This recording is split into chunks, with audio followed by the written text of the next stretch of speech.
ಅನ್ಯಕೋಮಿನ ಯುವಕರ ಜೊತೆ ಯುವತಿಯೋರ್ವಲು ಪತ್ತೆಯಾದ ಘಟನೆ ವಿಟ್ಲ ಪೊಲೀಸ್ ಠಾಣಾ ವ್ಯಾಪ್ತಿಯ ಪೆರುವಾಯಿ ಸಮೀಪ ನಡೆದಿದೆ. ಇಬ್ಬರು ಯುವಕರ ಜೊತೆ ಯುವತಿಯೋರ್ವಲು ತಿರುಗಾಡುತ್ತಿರುವ ಬಗ್ಗೆ ಸಂಶಯದಿಂದ ಸ್ಥಳೀಯರು ವಿಟ್ಲ ಪೊಲೀಸರಿಗೆ ಮಾಹಿತಿ ನೀಡಿದ್ದಾರೆ. ಮೂವರು ಬಸ್ಸೊಂದರಲ್ಲಿ ಬಂದು ಖುದ್ದು ಪದವಿನಲ್ಲಿ ಬಸ್ಸಿಂದ ಇಳಿದು ಅಲ್ಲೇ ಪಕ್ಕದಲ್ಲಿದ್ದ ಬಸ್ಸು ತಂಗುದಾಣದಲ್ಲಿ ಕುಳಿತಿದ್ದರು. ಈ ವೇಳೆ ಸ್ಥಳೀಯರು ಅವರನ್ನು ವಿಚಾರಿಸಿದಾಗ ಉಪ್ಪಳ ಕಡೆ ತೆರಳುವ ಇನ್ನೊಂದು ಬಸ್ಸಿನಲ್ಲಿ ಆ ಮೂವರು ಅಲ್ಲಿಂದ ತೆರಳಿ ಪೆರುವಾಯಿಯಲ್ಲಿ ಬಸ್ಸಿಂದ ಇಳಿದು ಪಕ್ಕದಲ್ಲಿರುವ ಬಸ್ಸು ತಂಗುದಾಣದಲ್ಲಿ ಕುಳಿತಿದ್ದರು.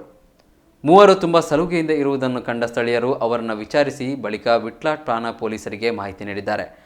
ಸ್ಥಳಕ್ಕಾಗಮಿಸಿದ ವಿಟ್ಲ ಠಾಣಾ ಪೊಲೀಸರು ಆ ಮೂವರನ್ನು ವಶಕ್ಕೆ ಪಡೆದಿರುವುದಾಗಿ ಮಾಹಿತಿ ಲಭಿಸಿದೆ.